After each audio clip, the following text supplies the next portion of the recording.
സന്തോഷം നിലനിർത്തി തരുമാറാവട്ടെ. ഈ ഒരു സ്നേഹവും ഐക്യവും ഇത് കൈമുതലാക്കി നമ്മുടെ നാട്ടിൽ നല്ല പ്രവർത്തനങ്ങൾ നടത്താൻ നമ്മൾ വിചാരിച്ചാൽ മതി. നമ്മുടെ നാട്ടിൽ വലിയ വിപ്ലവങ്ങൾ നടത്താൻ നമുക്ക് സാധിക്കും. നമ്മുടെ സംഘടനാ രംഗത്തും ദീനീ രംഗത്തൊക്കെ വലിയ വിപ്ലവങ്ങൾ നടത്താൻ നമുക്ക് സാധിക്കും. അള്ളാഹു തൗഫീഖ് നൽകുമാറാവട്ടെ. നമ്മുടെ ഉമ്മമാര്, നമ്മുടെ ഉപ്പമാര്, നമ്മുടെ നാട്ടുകാരൊക്കെ നമ്മിൽ വലിയ പ്രതീക്ഷകൾ അർപ്പിച്ച് നിൽക്കുന്നവരാണ്. പ്രതീക്ഷക്കൊത്ത് നീങ്ങാൻ അള്ളാഹു നമുക്ക് തൗഫീഖ് നൽകുമാറാവട്ടെ. ഇതിനൊക്കെ ഉത്സാഹമെടുക്കുന്ന നമ്മുടെ പ്രിയപ്പെട്ട നിസാമുദ്ദീൻ, അദ്ദേഹത്തെ പറയാതിരിക്കാൻ കഴിയില്ല.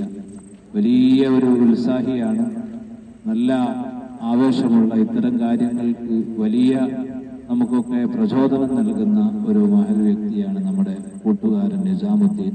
ഇപ്പൊ ദാറുൽ കുട്ടികൾക്ക് നിസാമുദ്ദീന്റെ അറബിയുടെ വക നല്ല സുഭിക്ഷമായ നോമ്പുതുറയും അത്താഴമൊക്കെ അത് നിസാമുദ്ദീന് അതിൽ താല്പര്യമെടുത്ത് അത് അവർക്ക് എത്തിച്ചു കൊടുത്തു. നിസാമുദ്ദീന്റെ അറബിയുടെ വകയാണ്. അള്ളാഹു ആ പ്രവർത്തനങ്ങളൊക്കെ സ്വീകരിക്കുമാറാവട്ടെ. നിസാമുദ്ദീൻ കല്യാണിച്ചില്ലല്ലോ?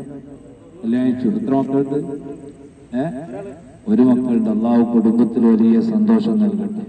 മക്കളൊക്കെ അള്ളാഹു സ്വാലിഹീങ്ങളിൽ ഉൾപ്പെടുത്തി അനുഗ്രഹിക്കുമാറാവട്ടെ. കുടുംബ ജീവിതത്തിൽ അള്ളാഹു വലിയ സന്തോഷം കൊടുക്കട്ടെ. അള്ളാഹു ഖൈറും ബറക്കത്തും പ്രദാനം ചെയ്യട്ടെ. ഇനിയും ഒരുപാട് ഇത്തരം നന്മകൾക്ക് നേതൃത്വം നൽകാൻ നിസാമുദ്ദീന് നമുക്കൊക്കെ അള്ളാഹു തൗഫീഖ് നൽകുമാറാവട്ടെ. ഇവിടെ നമ്മുടെ കൂടെ വന്ന മുഴുവൻ കൂട്ടുകാർക്ക് അള്ളാഹു വലിയ ഖൈറ് ബറക്കാത്തുകൾ